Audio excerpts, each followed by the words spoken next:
High dear students, welcome to MCQ zone. আজকে আমরা class 6-এর কোষে দেখি 9-এর দাগের 15, 16, 17, 18, 19, 20 এই সমস্ত অঙ্কগুলো আমরা সলভ করব। এর আগে আমরা বাকি অঙ্কগুলো সলভ করেছি। তো দেখো প্রথম অঙ্ক কি আছে, 15 দাগে থেকে শুরু করব। তো প্রথম কোশ্চেন কি দেওয়া আছে দেখো, 15 চিনির দাম বেড়ে যাওয়ায় আমরা ঠিক করেছি এখনকার থেকে 4% চিনি ব্যবহার কমাবো। এখন প্রতিদিন আমরা 625 গ্রাম চিনি ব্যবহার করি।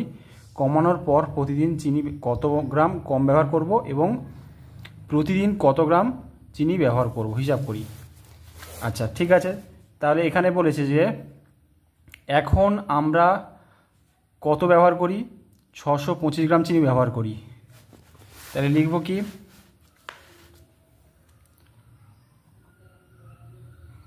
এখন আমরা ব্যবহার করি কত গ্রাম, হচ্ছে 625 গ্রাম। 625 গ্রাম। এবার বলা হয়েছে এখনকার থেকে 4% চিনি ব্যবহার কমাবো। এখনকার থেকে 4%, দেখো ভালো করে দেখো, বলা হয়েছে এখনকার থেকে 4%। তাহলে লিখব চিনি ব্যবহার কমাবো, চিনি ব্যবহার কমাবো সমান এখনকার থেকে কত, 24%। এখনকার 4%। তার এখনকার চিনি কত, 625 গ্রাম। এখনকার জায়গায় বসিয়ে দেবো আমরা 625। এবার এর আছে এখনকার, তার গুণ 4%, অর্থাৎ 4% মানে কি জানি আমরা, 4/100। এবার যদি কাটাকুটি করি তাহলে হচ্ছে 5 দিয়ে কাটতে পারি, 5 2 10, 5 0 0, 5 দিয়ে কাটবো, 5 1 5, 1 আর 2 12, 5 5 25, সরি 5 1 5, 1 2 12 থাকছে, 5 2 10, আর 5 2 5 থাকবে, 5 5 25। তাহলে এবার 4 5 20 হয়ে যাচ্ছে, 5 দিয়ে কাটলে হচ্ছে 25 5 125। তাহলে পড়ে থাকবে কত, 25। তাহলে লিখবো 25 গ্রাম। ঠিক আছে, তাহলে চিনি ব্যবহার কমাবো কত, 25 গ্রাম। তাহলে উত্তর লিখে দেবো, প্রথম উত্তর, কমানোর পর প্রতিদিন চিনি কত গ্রাম কম ব্যবহার করব। তাহলে লিখব অতএব কমানোর পর প্রতিদিন 25 গ্রাম চিনি কম ব্যবহার করব।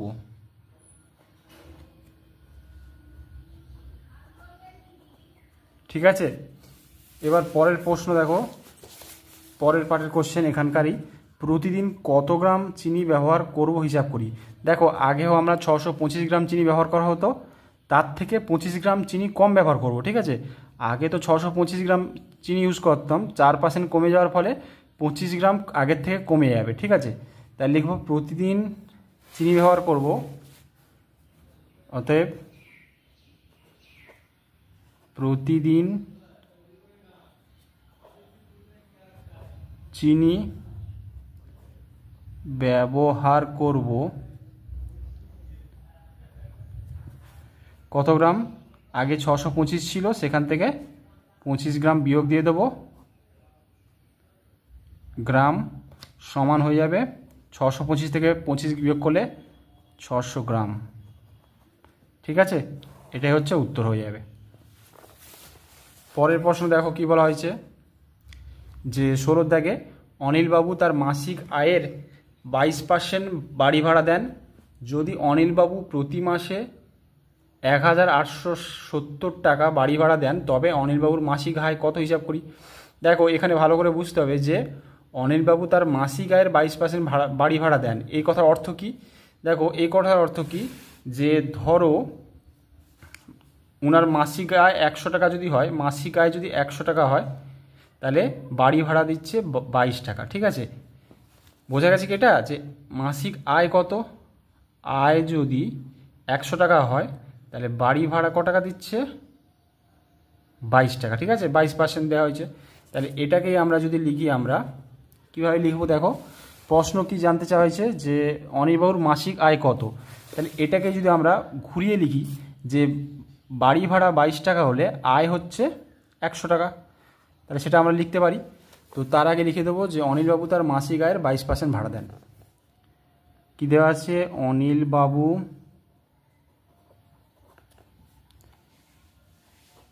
তার মাসিক আয়ের 22% বাড়ি ভাড়া দেন। তাহলে 22% অর্থ বোঝা গেছে নিশ্চয়ই, যে কোয়েশ্চেন মার্কটা আমরা এদিকে রাখবো। তাহলে লিখব 22 টাকা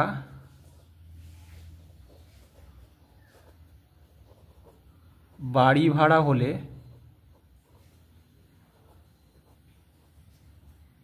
মোট আয় কত, 100 টাকা হবে।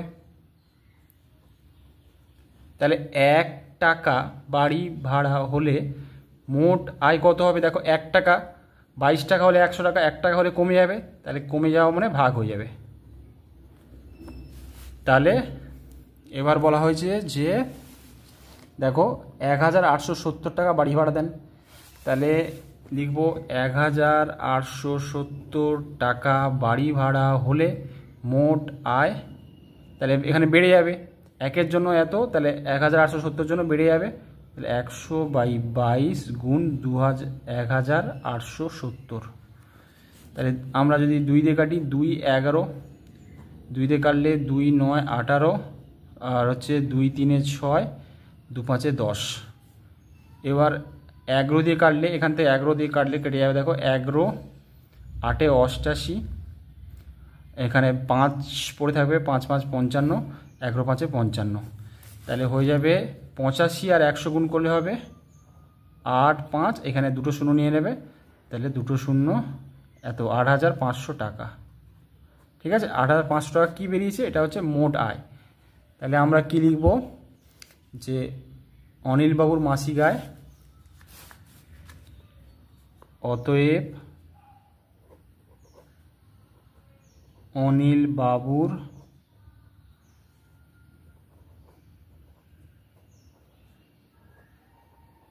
আয় 8500 টাকা। ঠিক আছে, পরের প্রশ্ন দেখো কি বলেছে, ইয়াসমিনা খাতুন তার মোট চাষের জমির 55% জমিতে পাট চাষ করেন। তিনি যদি 11 বিঘা জমিতে পাট চাষ করেন তবে ইয়াসমিনা খাতুনের মোট চাষের জমি কত আছে হিসাব করি। দেখো প্রথমে আমরা লিখব যে মোট চাষের জমির 55% জমিতে পাট চাষ করেন। তাহলে লিখব কি,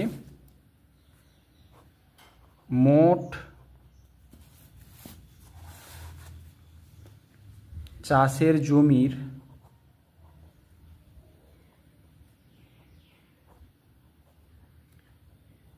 55% জমিতে পাট চাষ করেন। ঠিক আছে, এর কথা অর্থ কি দেখো, যদি 100 বিঘা মোট জমি থাকে, 55%-এর অর্থ কি, 100 বিঘা মোট জমি, তার মধ্যে 55 বিঘা জমিতে চাষ করছে। 100 বিঘা যদি জমি হতে হয় তাহলে 55 বিঘা জমিতে চাষ করেছে। ঠিক আছে, আর কোয়েশ্চেন আমাকে বলা হয়েছে যে মোট জমি কত, তাহলে এটাকে আমি ঘুরিয়ে বলতে পারি যে 55 বিঘা যদি চাষ করা হয় 100 বিঘা মোট জমি, তাহলে সেইটাই আমরা লিখে নেব যে 55 বিঘা চাষ হলে মোট জমি কত হবে, 100 বিঘা হবে। তাহলে 1 বিঘা চাষ হলে মোট জমি কত হবে, তাহলে কমে যাবে, 1 বিঘার জন্য কমিয়ে গেলে ভাগ হয়ে যাবে 100/55 বিঘা। আর কত বলা হয়েছে, যে 11 বিঘা জমিতে পাট চাষ করলে, 11 বিঘা জমিতে পাট চাষ হলে কত মোট জমি কত হবে, তাহলে 11-র জন্য কী হবে, বেড়ে যাবে 100/55 গুণ 11, কাটাকুটি করবো। 11 5 55, 5 দিয়ে কাটলে 5 20 100, তাহলে হয়ে যাবে অ্যান্সার কত হয় 20 হয়ে গেল, ইকুয়াল টু তাহলে 20 বিঘা। ঠিক আছে, 20 বিঘা। তাহলে উত্তর কি লিখব, ইয়াসমিনা খাতুনের মোট চাষের জমি কত আছে, 20 বিঘা। অতএব মোট চাষের জমি 20 বিঘা আছে। ঠিক আছে, আশা করি তোমরা বুঝতে পারছো। এবার 18 দাগের প্রশ্ন কি আছে, আমাদের পরিবারে মোট মাসিক খরচের 4750 টাকা খাওয়ার জন্য ব্যয় হয় এবং অন্যান্য খরচ 5900 টাকা। যদি খাওয়ার খরচ 10% বাড়িয়ে অন্যান্য খরচ 16% কমানো হয় তাহলে মোট মাসিক খরচ বাড়বে না কমবে? তাহলে দেখো, পরিবারে মোট মাসিক খরচের এত টাকা 4750 টাকা হচ্ছে খাওয়ার জন্য ব্যয় হচ্ছে, খরচা হচ্ছে, আর অন্যান্য খরচ হচ্ছে 5900। তাহলে মোট মাসিক খরচ কত হবে? তাহলে এই অংশ, এই টাকাটা আর এই টাকাটা যোগ করে দিতে হবে। তাহলে সেটা আগে লিখে ফেলি। তাহলে কি লিখব, মোট মাসিক খরচ সমান কত হবে, 4750 যোগ 5900 টাকা সমান কত হবে? দেখো, 0 আর 0 যোগ করলে 0, 0 আর 5 5, তারপরে হচ্ছে 9 আর 7 16, 6 হাতে 1, 4 5 9 আর 10, 10,650 টাকা। ঠিক আছে, এত টাকা হচ্ছে মোট মাসিক খরচ। এবার কি বলা হয়েছে দেখো, যে যদি খাওয়ার খরচ 10% বাড়ানো হয় তাহলে লিখব খাওয়ার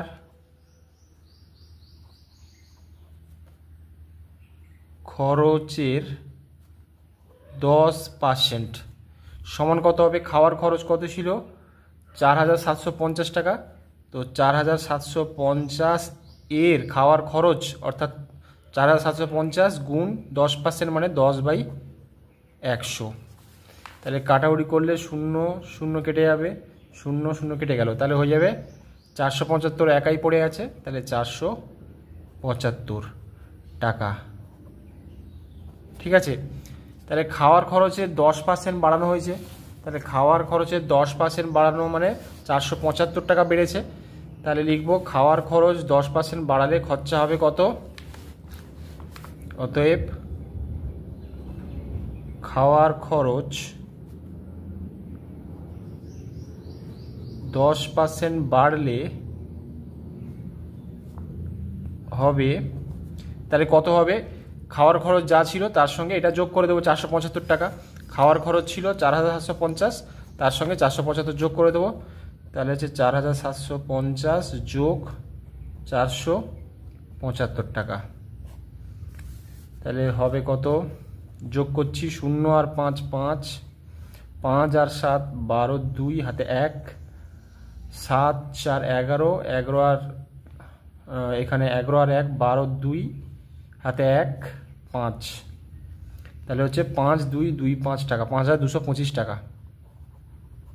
ঠিক আছে, এবার বলা হয়েছে যে অন্যান্য খরচ 16% কমানো হয়। অন্যান্য খরচ যদি 16% কমানো হয় কি লিখব? অন্যান্য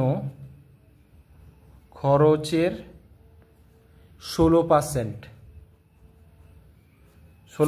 সমান কত হবে? অন্যান্য খরচের 16% সমান অন্যান্য খরচ কত ছিল? 5900 টাকা।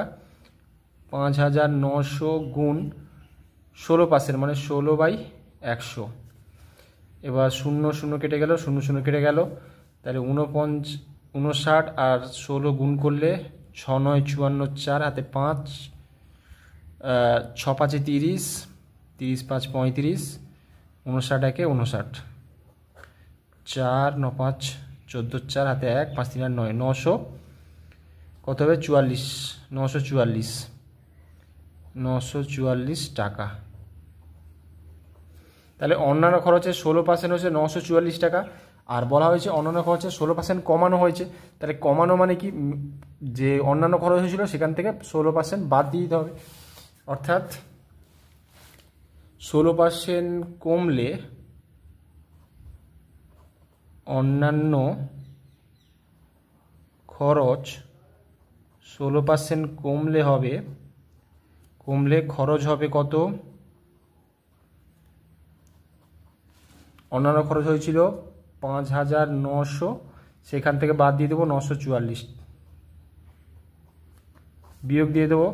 তো বিয়োগ দিলে দেখো কত হচ্ছে, 0 থেকে 4 বিয়োগ করলে 0 থেকে 4 বিয়োগ জানা 5 থেকে ধার নিচ্ছি, তাহলে হচ্ছে দেখো ওখানে রাফে দেখিয়ে দিচ্ছি 5900 থেকে 944, 0 থেকে 4 বিয়োগ জানা ধার নিয়ে নিচ্ছি, তাহলে ধার নিলে হচ্ছে 10 থেকে 4 6, এখানে 9 থাকবে, 9 থেকে 4 হচ্ছে 5, এখানে 8 পড়েছিল ধার নিয়েছিলাম, 8 থেকে 9 বিয়োগ যায় না, 5-এর ঘর ধার নিলাম, 18 থেকে 9 9, আর এখানে 4, তার উত্তর হচ্ছে 4956 টাকা। ঠিক আছে, তো অন্যান্য খরচ 16% কমলে খরচ হবে 4956 টাকা। এবার বলছে তাহলে মোট মাসিক খরচ বাড়লো না কমলো? তাহলে দেখো প্রথমে 10% বাড়লে খরচা হয়েছে 5225 টাকা, আর 16% কমলে হয়েছে 4956 টাকা। তাহলে আমরা লিখব এখন মোট মাসিক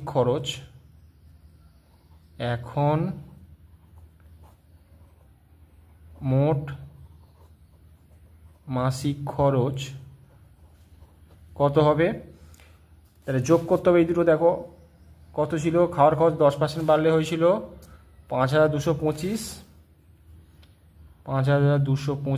তার সঙ্গে যোগ করতে হবে 4956 টাকা। তাহলে যোগ করলে কত হচ্ছে, 5 6 11 হাতে 1, 5 6 7 8, এবার হচ্ছে 2 আর 9 11 হাতে 1, 5 4 9 আর 10, 10,181 টাকা।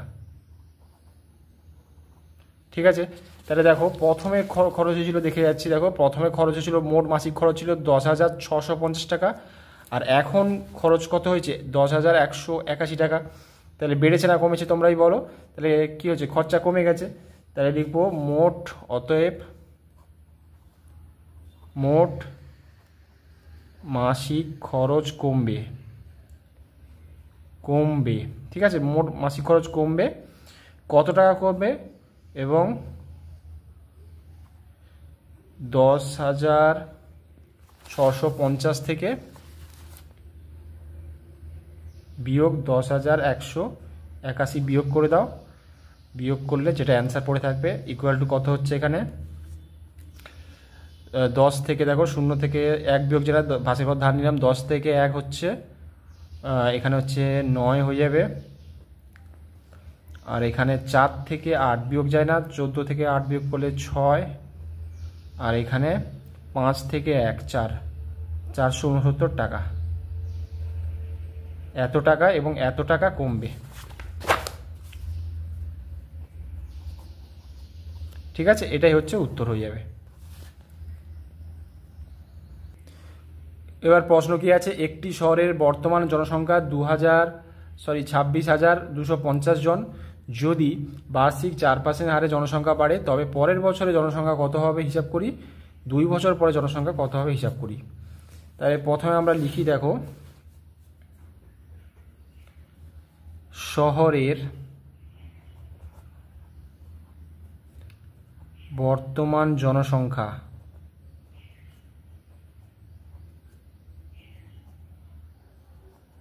সমান 26,250 জন। এবার বলা হয়েছে বার্ষিক 4% হারে বৃদ্ধি পাচ্ছে। বার্ষিক 4% হারে বৃদ্ধি হলে বার্ষিক 4% হারে বৃদ্ধি পেলে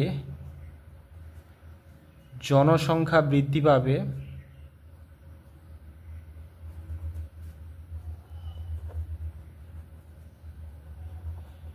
কত হবে দেখো, আগে বার্ষিক 4% বৃদ্ধি মানে কি, আগে যদি 100 জন থাকে শহরের জনসংখ্যা, এখন বাড়বে কত 104, তাহলে এখানে 4% হলে বৃদ্ধি বা কত পাবে, বৃদ্ধি পাচ্ছে কত 26,250 এর 4% মানে হচ্ছে 4/100। তাহলে হচ্ছে 0 0 কেটে গেল, 2 দিয়ে কাটো, 2 2 4, 2 5 10, 5 দিয়ে কাটলে 5 5 25, 1 2 12, তার মানে হচ্ছে 5 2 10, 2 5 5 5 25, 525 ইন্টু 2 গুণ করলে কত হচ্ছে, 502 হচ্ছে 1000 আর 25 2 50, তাহলে 1050 টাকা, সরি টাকা হবে না, এত জন। ঠিক আছে, তাহলে অতএব 1 বছর পরে, তাহলে দেখো 4% হারে বৃদ্ধি পেয়ে জনসংখ্যা হয়েছে 1050, বৃদ্ধি পেয়ে গেছে। তাহলে এখন জনসংখ্যা কত হবে 1 বছর পর, 1 বছর পরে জনসংখ্যা হবে, তাহলে আগে যা জনসংখ্যা ছিল তার সঙ্গে এইটা যোগ করে দেবো, 26,250 যোগ 1050, তো যোগ করো, 0 আর 0 0 হয়ে যাবে, 5 আর 5 10 0, হাতে 1, 0 আর 2 2 আর 1 3, এখানে 1 আর 6 7, আর এখানে শুধুমাত্র 2 পড়ে থাকবে, তাহলে 27,300 জন। ঠিক আছে, 1 বছর পরে জনসংখ্যা বেরিয়ে গেছে। এবার বলা হয়েছে কি যে 2 বছর পরে জনসংখ্যা কত হবে, অর্থাৎ 4% হারেই বাড়তে থাকছে, তাহলে 2 বছর পরে জনসংখ্যা কত হবে। তাহলে এবার হচ্ছে এখন যে জনসংখ্যা তার 4% আমাদের নিতে হবে। এখন জনসংখ্যা কত হয়েছে 1 বছর পরে 27,300, তার 4%, তোমরা কিন্তু আগেরটায় 4% ধরবে না, তাহলে একই উত্তর বেরোবে। তাহলে লিখব 27,300 জনের 4% সমান 27,300 গুণ 4% মানে 4/100, 0 0 কেটে যাবে, 273 সঙ্গে 4 গুণ করো, 4 3 12, 2 হাতে 1, 4 7 28 আর 1 29, হাতে 2, 4 2 8 আর 2 10, 1092 জন। তাহলে 27,300 জনের 4% বৃদ্ধি পেয়েছে এতজন। তাহলে লিখবো 2 বছর পরে মোট জনসংখ্যা কত হবে, এটার সঙ্গে এটা যোগ করে দেবে যেটা হয়েছে বৃদ্ধি পেয়েছে। তাহলে লিখব অতএব 2 বছর পরে মোট জনসংখ্যা সমান 27,300, তার সঙ্গে যোগ করতে হবে 1092, যোগ করো কত হবে, 2 আর 0 2, 0 আর 9 9, 3 আর 0 3, 7 আর 1 8, এখানে 2 একা পড়ে আছে, তাহলে 28,392 জন। এটাই হচ্ছে উত্তর। ঠিক আছে, তোমরা যদি বুঝতে না পারো আবার ভিডিওটাকে আবার প্লে করো, বুঝতে পারো তোমরা। এবার দেখো লাস্ট প্রশ্ন 20 দাগে, ফসল ওঠার মুখে ধানের দাম ছিল কুইন্টাল প্রতি 1080 টাকা। বর্ষাকাল ধানের দাম 15% বৃদ্ধি পেয়েছে। যে কৃষক ফসল ওঠার মুখে 12 কুইন্টাল ধান বিক্রি করেছেন, তিনি বর্ষাকালে সেই পরিমাণ ধান বিক্রি করলে কত টাকা বেশি পেতেন হিসাব করি। তাহলে এখানে দেখো বলেছে ফসল ওঠার মুখে, অর্থাৎ ফসল যখন ওঠে সেই সময় কুইন্টাল প্রতি ধান দাম ছিল 1080 টাকা, অর্থাৎ 1 কুইন্টাল ধানের ছিল দাম ছিল 1080 টাকা। তাহলে 12 কুইন্টাল ধানের দাম কত সেটা বের করে নেব। তাহলে লিখব 1 কুইন্টাল ধানের দাম 1080 টাকা, 1 কুইন্টাল ধানের দাম সমান 1080 টাকা। ঠিক আছে, তাহলে যেহেতু 12 কুইন্টাল বিক্রি করেছে, তাহলে 12 কুইন্টাল ধানের দাম কত হবে, অতএব 12 কুইন্টাল ধানের দাম সমান 12 গুণ 1080 টাকা। তাহলে 12 আর 1080 গুণ করি। 12 গুণ করলে 2 0 0, 8 2 16, এখানে বসে যাবে 2 1 2, 1 দিয়ে গুণ করলে 1080 হবে,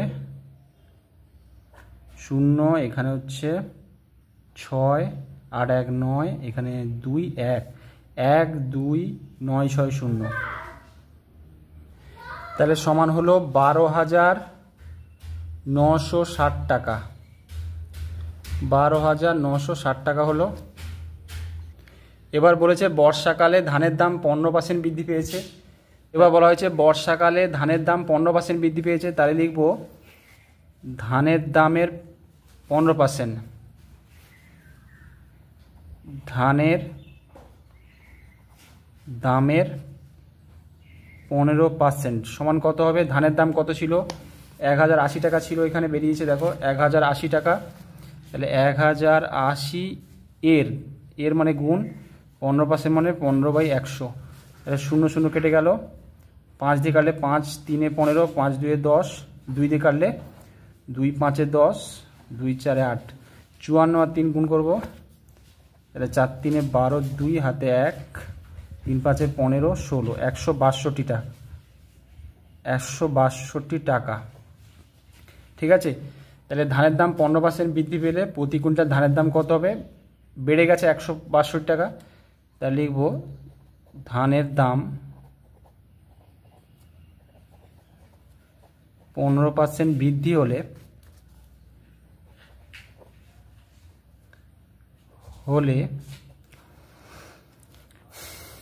প্রতি কুইন্টাল ধানের দাম কত হবে?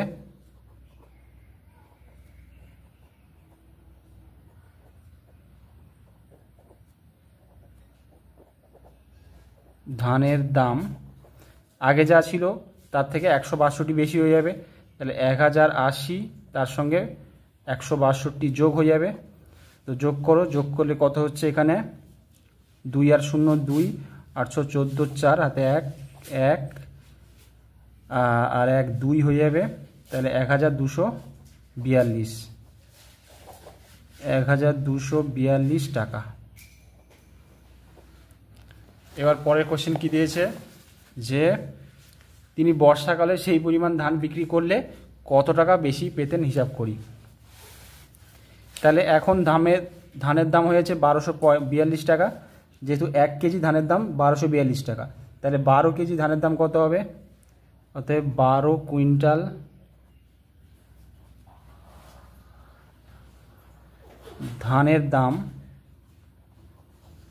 ধানের দাম সমান কত হবে? 12 গুণ 1242, তো এটা গুণ করলে হবে এত টাকা, সমান কত হচ্ছে এখানে? 14,000 গুণ করো, 14,904 টাকা। ঠিক আছে, তো আগে কত ছিল দেখো, এখানে আগে ছিল 12,960 টাকা, আর এখন 12 কেজির দাম হচ্ছে 14,904 টাকা। তাহলে লিখব ধানের দাম বৃদ্ধি পেয়েছে, অতএব দাম বেশি হবে 14,904 বিয়োগ 12,960 টাকা। তাহলে বিয়োগ করব, 4 থেকে 0 হচ্ছে 4 হবে, 0 থেকে 6 বিয়োগ যায় না, 10 থেকে 6 বিয়োগ করলে 4 হবে, এখানে 8 আছে, 8 থেকে 9 বিয়োগ যায় না, তাহলে পাশের ঘর থেকে ধার নিলে হচ্ছে 18 থেকে 9 9 হয়ে যাবে, আর এখানে 4 আছে, 4 থেকে 1 ধার নেওয়া হয়েছিল, তাহলে এখানে 3 আছে, 3 থেকে 2 1, তাহলে 1944 টাকা। তাহলে উত্তরটা লিখতে হবে, অতএব তিনি বর্ষাকালে